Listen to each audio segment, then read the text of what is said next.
we are going to be reacting to. These episodes will make you hate Mordecai.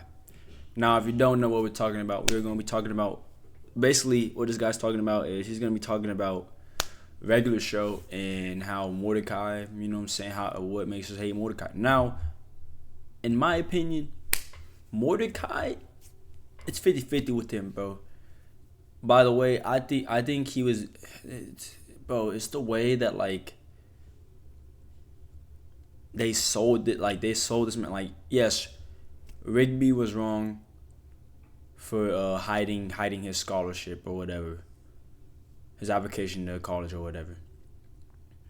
But at the same time, bro, it's like, bro, in some of these episodes, bro, and I can already tell we're gonna get into the girls part.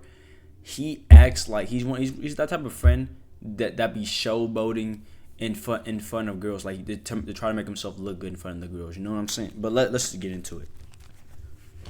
Let's get into it, bro.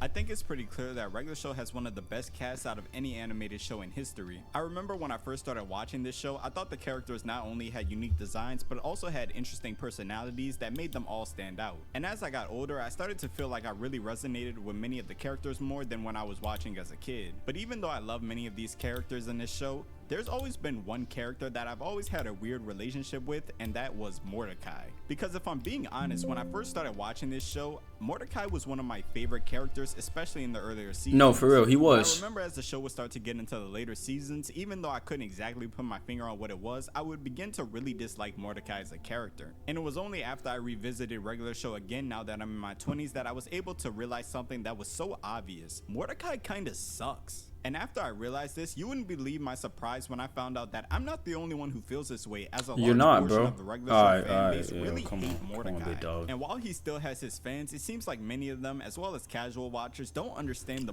Nah, bro, dude. And the thing about it is, bro, like this man got with the random chick at the end of the show. Like, I was like, bro, like, there's no CJ, there's no Margaret. Like, what are we doing? Like, why are we not putting him with either of those two?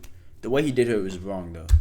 hate train. So in this video, I'm gonna go over a couple of episodes that really made me and will probably make you hate Mordecai. Now something I don't hate gets looked Mordecai, over but a like lot it's when people talk 50-50, about bro. Mordecai's It character makes is me just mad, how bro. scummy of a friend he really was. And look, don't get me wrong, Mordecai does have moments where he's actually a good friend. For example, when he won the Excellent Challenge so that he could win the trucker hat for Rigby to get him out of his coma. But while Mordecai does do some big things like this that make him seem like a good friend, a lot of people ignore his day-by-day trash behavior. Let's take a look at how he treats Rigby, for example. And no, I'm not going to use the infamous "I'll kill you" scene from the episode It's Time as a knock against him. Because what a lot of people forget about that scene is while Mordecai did push Rigby off the microwave, Rigby pushed Mordecai first, and Rigby was the reason they were even on the microwave as Rigby jumped on Mordecai's back as the microwave was warping. On top of that, Mordecai screaming out "I'll kill you" wasn't supposed to be taken serious, as Rigby had told that to Mordecai multiple times throughout season 1. And clearly the instant regret Mordecai had on his face when he saw Rigby fade into nothing showed that he wasn't intentionally trying to hurt Rigby. Or at least he wasn't in that moment, because if we go to the season 1 episode Death Punchies, it tells a completely different story. The episode starts off with Rigby and Mordecai getting a new video game, and obviously after getting the new game, they want to start it up and start playing. And right as the two go to pick their characters, they begin to argue over who's going to be player 1.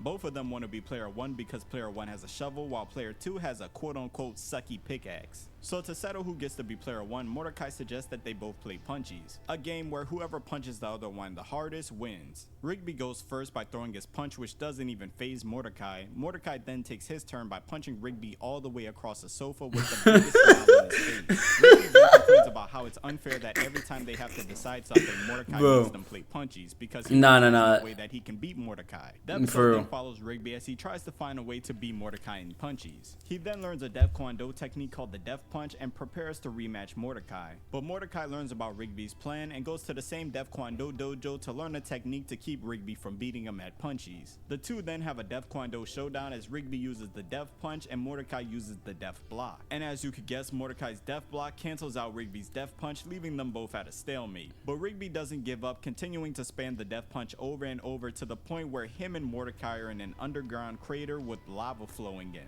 And while Mordecai is telling Rigby to stop, Rigby refuses until he beats Mordecai at punchies. It's then that we get a montage of Mordecai beating up Rigby throughout the years through. Bro, nah. Why was he? Rigby won't stop until he wins a game of punchies. Mordecai lets him win, and they both escape. Okay, now so let's take a look that was a how good Mordecai moment. treats his friend in this episode. So we know from this episode that Mordecai openly acknowledges. The way he got punched by Pops is insane, bro. Even though Pops got that God strength, bro, this man Pops. Bro, this man Pops, bro. So we know from this man Pops that boy. openly acknowledges that Rigby is the weakest person in the park. Because when Rigby says that he can never beat Mordecai at punchies, Mordecai says this. Dude, you don't beat anybody at punchies. Now from this clip, it's obvious that Mordecai not only knows that his friend is physically weaker than him, but also takes advantage of the fact that he can physically bully Rigby around. Mordecai purposely picks a game that he knows that Rigby could never beat him in so that he can consistently have his way. But not only does he beat Rigby at punchies, he takes joy in the fact that he can physically beat up Rigby. I mean, look at this clip. Does this look like someone who's just playing a game with their friend? And we see in this episode that Mordecai consistently beats up Rigby to the point where Rigby would rather die being burnt by lava than let Mordecai win another game of punchies. And the craziest part is, this isn't even the worst time Mordecai was a complete jerk to Rigby. In the season 6 episode Live With Your Back, we see that Mordecai and Rigby are working when CJ pulls up to pick up Mordecai early. Mordecai then asks Rigby if he can cover for him so that he can go with his girlfriend, and Rigby, trying to be a good friend, says yes. We then cut to another day where Mordecai and Rigby are working, and Mordecai asks Rigby out the blue if he can cover for him so that he can take CJ to a movie. Rigby, being a little bit more reluctant this time, still agrees and says yes. We then cut to yet another day of Mordecai asking Rigby if he can cover for him again. So yeah. I'm not gonna lie, this right here is messed up, bro. Like, as a friend, you should never treat your friends like this and like use them, bro. Like, for one day you be like, yo, bro, you got me with this, yeah. Bro, but like after like the second day, bro, it gets to a point.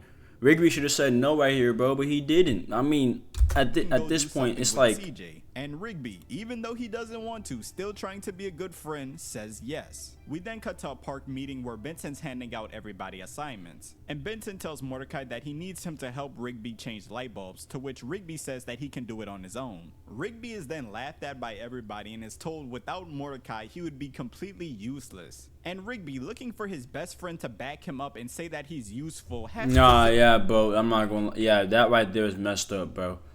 Like, this man covered for you the whole entire day, the whole entire time. But then now, when everyone else is, you know what I'm saying, is clowning him and saying he can't change a light bulb, that's when you're gonna be like, yeah, dude, you can't change a light bulb, then laugh with them, bro. That's L friend material, bro.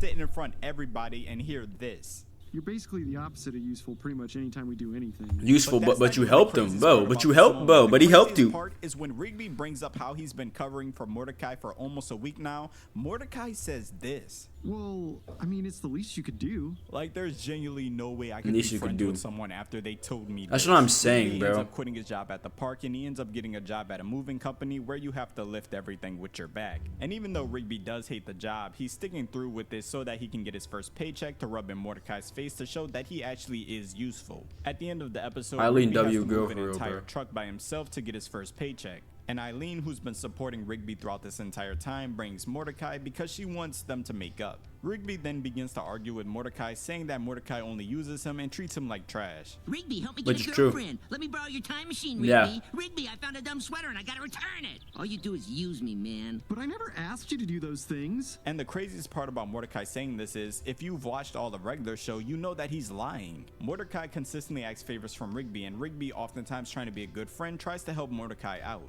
But Mordecai is so self-centered that even when someone is consistently doing favors for them, he will look them in their eyes and tell them that's the least that they can do. Nah, and for real, bro, dude, that right there, bro, Rigby should have death punched him right in the face, bro. That's just me, though. That's something I would do if I was Rigby, you know what I'm saying? Is that although Eileen had good intentions, she says this.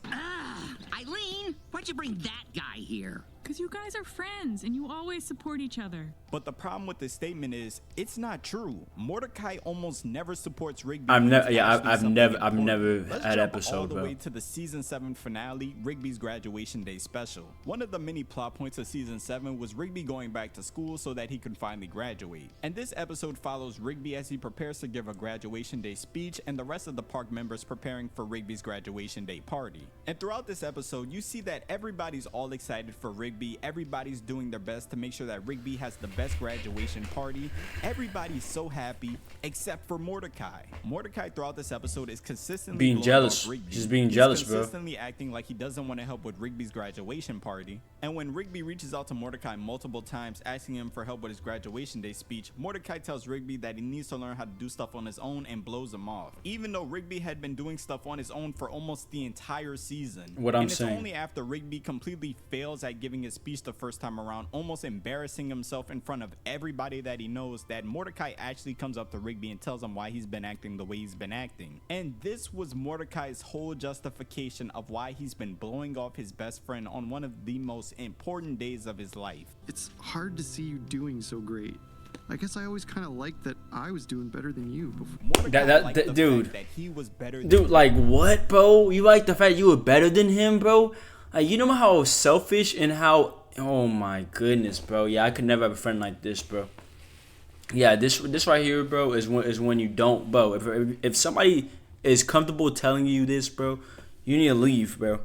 Rigby. And when Rigby looked like he was going to be on the same level as Mordecai, Mordecai couldn't handle it. Now tell me, does that actually sound like a real friend? No, bro, that does not sound like a real friend, bro. Sound like a hater disguised as a friend. Rigby's graduation day should have had nothing to do with Mordecai. It should have been a celebration of Rigby's hard work and accomplishments. Bro. Like what, but all bro? Mordecai could think about is how it makes him look worse by comparison. But I promise you, this isn't even the best example of how Mordecai will take something that has nothing to do with him and try to make it completely. Bro, can we go to him with the females, bro? My goodness, it's bad. The episode starts off with Mordecai confused about what to do after he finds out that Margaret has feelings for him, even though he's with CJ. Mind you, while Mordecai's focusing on a love triangle, everybody's preparing for Muscle Man's wedding. We then fast forward to the actual day of the wedding, and Mordecai's still caught up on his love triangle, even though he's supposed to be helping set up for the wedding. Hey, bro, look at Rigby right here, bro. Bro, even Rigby's saying, don't, bro, just stick with one girl. What are you doing, bro? Be helping set up for the wedding. Fast forward again in the episode, and Muscle Man is freaking out because he says he won't get married until he reads the letter that Muscle Dad wrote for him. Mordecai and Rigby are then assigned to go to Muscle Man's trailer and find the actual letter. And while looking for the letter, Mordecai talks to Rigby about his relationship issues, and Rigby tells Mordecai that he just needs to trust his gut. The two end up finding the letter and rush back to the ceremony to give it to Muscle Man to read. But Muscle Man is so emotional, he says that Mordecai has to be the one to read it to him out loud. And Mordecai does read the letter, which then gives Muscle Man the strength to start the wedding back up again. But before they can continue the ceremony... Nah, I remember this episode, bro. This dude on their wedding, on his coworker's wedding day, went up and talked about, you know what I'm saying, how oh my goodness, dude. Hijacks the wedding by grabbing a microphone and going on a rant about finding his true love, bro, and not knowing if his soulmate is even in the audience. Mind you, his girlfriend is literally in the audience listening. That's what I'm saying, bro. Dude, and you can see Margaret just side-eyeing, bro. Yeah. Crying. And Muscle Man calls out Mordecai for hijacking his wedding while everybody's looking at Mordecai like the jerk he is. Because this man didn't know which girl he wanted to be with, even though he already had a girlfriend. And his best friend Rigby told him to trust his gut. He thought the best thing to do was to hijack one of his closest friends' weddings after reading the emotional message that his dead dad wrote for him for his wedding day. I don't know about y'all, but I don't think it gets any more self-centered than that. That's what I'm saying, bro. You're so selfish, bro. I can't even understand how I used to like Mordecai as a character. And what I think the worst part about Mordecai's character is, he never really gets any real repercussions for the stuff that he does. Like, even after he hijacked Muscle Man's wedding, nobody really told him anything. And it's like Mordecai acts like a jerk time after time again, and he just says, "I'm sorry for it," and the audience... Bro, alright, bro, no. Look. I'm not gonna lie, bro. This dude Mordecai is a weirdo. I mean, like, to do something like that, bro. Like, imagine doing that in real life. Like, you know what I'm saying? This is a TV show. Imagine doing that in real life, bro. Dude, you probably get punched and jumped by the whole audience and everybody, bro. They'd be like, bro, get off